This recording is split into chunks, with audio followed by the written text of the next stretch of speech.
Good morning. Thanks for letting us be a part of this. I'm fairly new to the state. I've been in this position about 2 years and was just thinking with all that we're going through right now, if it would be summertime and we had our partner farmers working, we wouldn't be struggling as hard as we are right now to keep up with the with what we're dealing with here is trying to keep people fed. Just a quick overview of what we do. This food bank in Soldotna on the Kenai Peninsula is a little bit unique in the fact that we have a soup kitchen here, so we provide meals as well as distributing food directly to individuals. And we do TFAP and CSFP, and we also have 74 agencies throughout the peninsula who pick up food from us as well. So we are trying to serve all the needs here, and primarily that is a result of being in a smaller community and to be so spread out. We have people coming from as far as Moose Pass down to Homer and up to Nikiski that we serve to get food out. We depend on all those wonderful agencies to make sure that people are fed. I'm singing to the choir here, but just what motivates us and what we do is the cost of hunger, and that's increased illnesses and hospitalization. It's results of children, young people not doing as well in school because of poor nutrition and poor health and job performance and what it costs us as a country. So it's our mission and our desire that we are not only just providing food for people, making sure that we meet their hunger needs, but we're also providing good quality and food that is nutritious. So one of the things that has motivated me in the past few months as I was getting more and more down about the fires and the heat and everything last summer was getting involved with the Cook Inlet Keeper and their drawdown series and learning a lot more about food waste. And a lot of the food that is wasted is a result of the fact that we just want everything to look perfect, not have a bump or a bruise or a blemish on it. And to know that 40% of our food is thrown away that is still usable. And that's something that here at the food bank and all of the food banks work hard to take that food and to make good use of it and to eliminate the waste. The numbers are staggering when you see how much food is wasted, and also learning more about aerobic and anaerobic disintegration of food and the difference between composting and putting it in the landfill.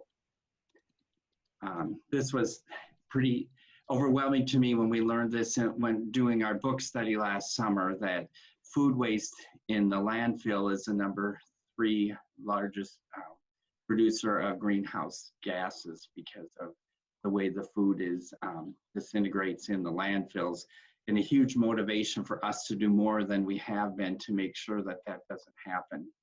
Hey, Greg, just to interrupt, were you going to share your slides? We're not seeing them if you're sharing them. You're not. Okay, I'm sorry. Sorry, I thought that was your preamble. Well, it's my pre-ramble. I thought we were. Sorry. Thank you for stopping me. As you can also tell, I'm a very low-tech person. I just saw your slides yesterday and they're awesome. How are we doing now? You're up. All right, I'm going to start over then. Sorry, I'll just go quickly. So this is looking at the work that we do at the food bank. Last year was a little over 1 million pounds of food that we distributed, over 18,000 meals in our diner. We have the 74 agencies that we supply food for across the peninsula. We are small staff. We have 10 staff. Part of them are part-time, so we depend heavily on volunteers. The only funding that we get from the government is actually just it comes in the form of food and the commodities. And so we try or have a very large effort all the time to keep ourselves financially solvent through a lot of fundraising and through a lot of development efforts. Talked about the cost of hunger. This is the one that is a motivation for me when you think of 40% of the food that's grown in the US is thrown out that's still safe for consumption.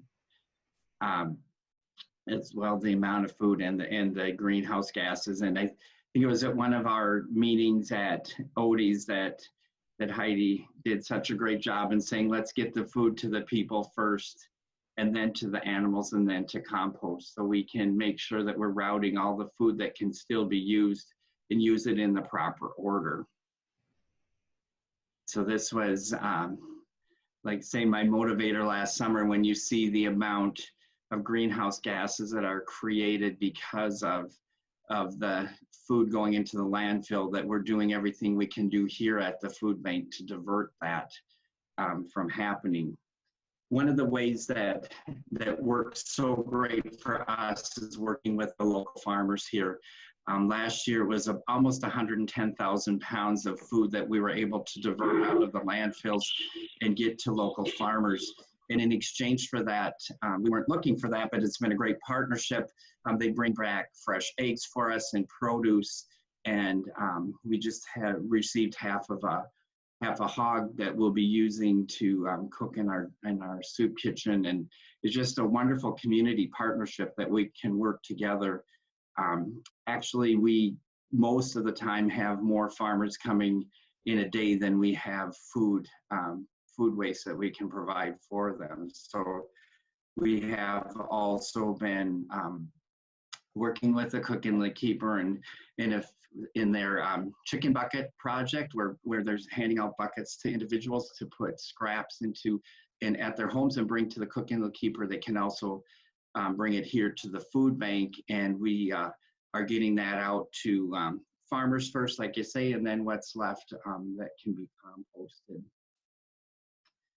So for us, in this, the farmers market was here because of my predecessor, but a lot of the motivation behind that was to see how much money is spent on food and the growing number of farms here, and how we could link that together. Because if people know, or maybe don't know, a lot of the commodities we get are not real friendly, especially to people that have gluten issues, dietary needs, any kind of diabetes. There's a lot of starches and a lot of things that are given out because they're all shelf stable. So the only way that we can supplement that in our distribution of food is the food that we receive from the stores and the distributors throughout the peninsula, that we go out and pick up food each day. And a lot of that food, we're grateful for the generosity of the stores, but a lot of that food is right at the edge when we get it. So to be able to connect with the farmers and have a market here on site where people can come and get that fresh food that's truly fresh is a wonderful partnership for us. And again, I'm singing to the choir, but down here, transportation's a huge issue. People come from a long distance. So trying to do things where if people come here for their food and we have a meal available and then the market is open that day, it saves them a trip in, or if they need to get rides in with others, that, trying to make it so it could be a one-stop situation. It's for us, our market is small, so at this point the farmers haven't been doing a lot with the SNAP, but the senior coupons have been a really big thing for a lot of our clientele. We probably serve, I'm going to guess, close to 70% of our services are more in the upper age group. So that is a awesome thing for us to be able to be a part of, because that's enabling our seniors, when they come to get their food, to also shop and to get farm fresh products right out here at the same time. Our market runs, we hope we're starting it this year in the middle of June. And then we have been very flexible on our other end. Last year, because of the longer growing season, we kept the market going as long as we had farmers who were showing interest in coming. The one thing that we've seen here with the people, that a lot of the clientele, our market looks like, with a lot of our clientele, is they need some help knowing what to do, because the commodities come in, packages of dried beans or lentils, rice types of things, and then also getting the different types of fresh vegetables. A lot of the things we get from the store, we're never sure what we're getting. And so we were able to partner up with the Extension Service and provide classes last year. We did a meal in conjunction with the farmers market every Tuesday afternoon. And we provided a meal, and we had either classes on how to cook or what to do with the food, how to take the commodities that we're giving you and pair that up with fresh produce, and how to make healthy meals, how to make those meals stretch. And we also had wonderful local chefs and cooks that came and created those meals so people could try them hands-on and find out how good lentil tacos are and some of the things that you maybe wouldn't try or think that you could do without having a little class and some recipes and able to do that. And that's been a fantastic thing that for us to work with, because we're trying to help people to make better use of the food we have and to stretch their food budgets out. We also here have a hoop house in a garden. And for the last few years, it's been really wonderful because the local farmers and the gardeners are sharing their plant starts with us. And the gardens are a wonderful way for us to work together with the community. It isn't just that we're growing produce, that most of that we use in our soup kitchen and the Fireweed Diner, but it's just been an incredible way for us to connect with the community. It's one of the largest opportunities for volunteers in the summertime, and we have all age groups that are coming in. We have elementary schools that come in the fall to dig potatoes up. This fall we had a Eagle Scout project where they came in and rebuilt the beds for us, and it's been such a wonderful way for us to engage the community, to work together, to get to know more people, but also to have fresh vegetables, salads, things in our soups every day all summer. And it also an opportunity for us to compost the waste that we can't provide to the farmers, and to use it and put it back into the earth that way. We also had some really wonderful opportunities here. We have Fresh 365, who brings us produce all the time, and that's year round because of their wonderful garden that they have growing.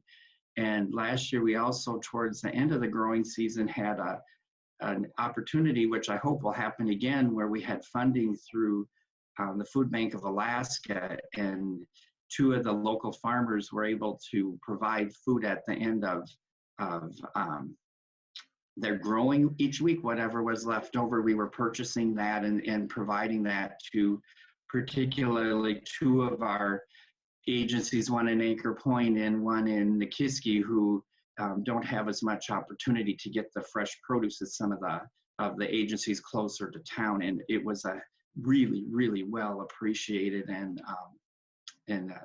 I hope we can do that again, because we, especially down south of here, we were able to put fresh produce into their food pantry distribution, and they basically had not had that for a number of years. So just an awesome way for us to partner. I'm a Toy Story freak. Everything in my life revolves around that. And I just see, like with Buzz and Woody and everybody, that when we can work together, we can do so much. I love collaboration. I love being able to not duplicate services, but to strengthen each other.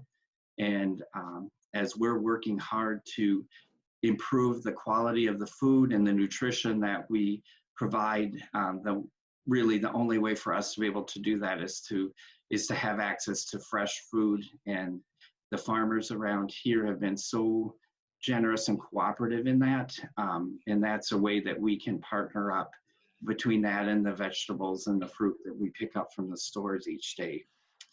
That being said, right now, we feel like we're in a war.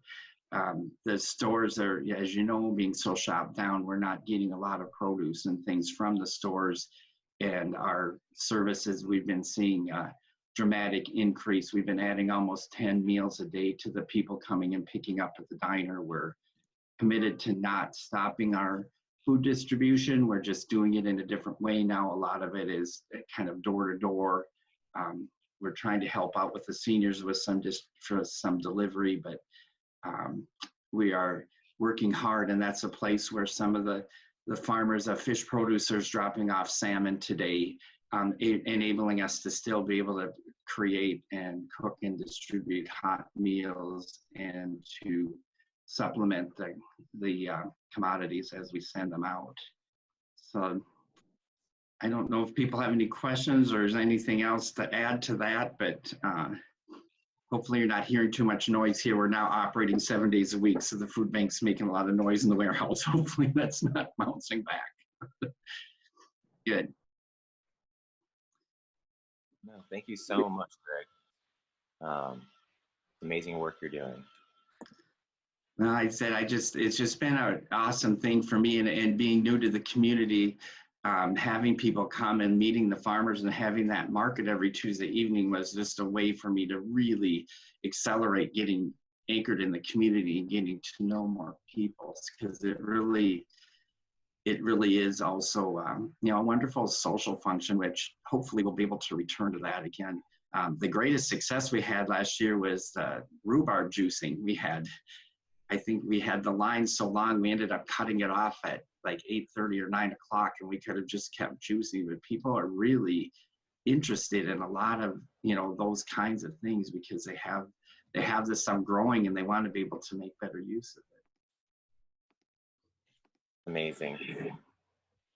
Greg, you're a hero. Thank you for all the amazing things you are doing. You're connecting the food system through so many routes, and I think you're so inspirational. Thank you.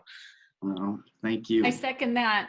Greg, and this is Heidi and Kenai, down the road from Greg, and he really has been a fantastic collaborator and connector.